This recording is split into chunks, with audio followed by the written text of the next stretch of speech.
బాబా నిలబెట్టుకున్నాడు. వాగ్దానం చూడండి, చివరికి నిన్ను నేను విమానంలో తీసుకొని పోతానురా. అంతటి గొప్ప భక్తాగ్రేశ్వరుడు కాకాసాహెబ్ దీక్షిత్ గారు. అటువంటి దీక్షిత్ మరి తట్టుకోలేడు, ఇక్కడ ముందుగా ఉంటే చూడలేడు దృశ్యాలన్నిటిని. అందుకే పంపించి వేశాడు బలవంతంగా బాబా. బూటిని దీక్షిత్ని ఇద్దరిని పంపించి వేశాడు. అదే సమయంలో లక్ష్మీబాయి సిందే, బాగోజీ సిందే, బాయాజీ, లక్ష్మణ్ బాలశింపి, నానాసాహెబ్ నిమోన్కర్ మొదలగు భక్తులందరూ అక్కడే ఉన్నారట. దిగువ మెట్టు మీద, ద్వారకామాయి మెట్ల మీద శ్యామగారు కూర్చుని ఉన్నారట రోధిస్తూ. శ్యామగారికి బాబాకి బాగా చనువు, మళ్ళీ సఖ్యం. అక్కడ నవవిధ భక్తులలో ఈయన సఖ్యాన్ని పాటించాడు. విపరీతమైనటువంటి చనువు. బాబా బాబా అయ్యో ఏంటి బాబా ఇలా అయిపోయాడే అని చెప్పి రోధిస్తున్నారు శ్యామగారు. ఆ సమయంలో లక్ష్మీబాయి సింధేకి బాబా 9 రూపాయలు దానం చేశాడు.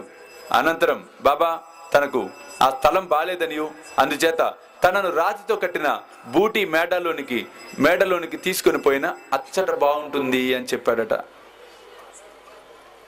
అది ఎలా చెప్పాడు? చివరి క్షణాల్లో బాయాజీ ఒళ్ళో ఉన్నాడు. బాబా ఒరే నాకు ఇక్కడ చికాకుగా ఉందిరా, నేను ఇక్కడ ఉండను, నన్ను తీసుకొని బూటి కట్టిన మేడలో ఉంచండి అంటూ బాయాజీ కోతే పాటిల్ వీపుకి అంటే ముందు ఆనుకొని అలా బాబా శరీరాన్ని వదిలివేశాడు. ఒళ్ళు వాలిపోయాడు బాబా. వాలిపోయిన అనంతరం నానాసాహెబ్ నీళ్లు తెచ్చి బాబా నోట్లో పోసాట.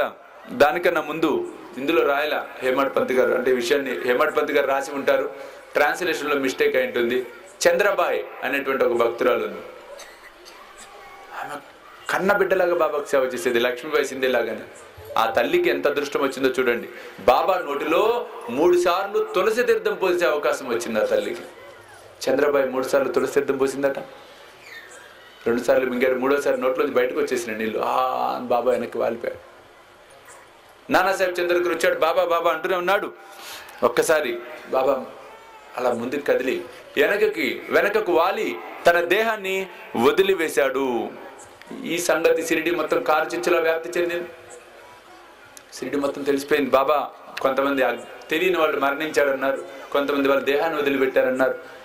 అందరూ వస్తారు, రోధిస్తారు.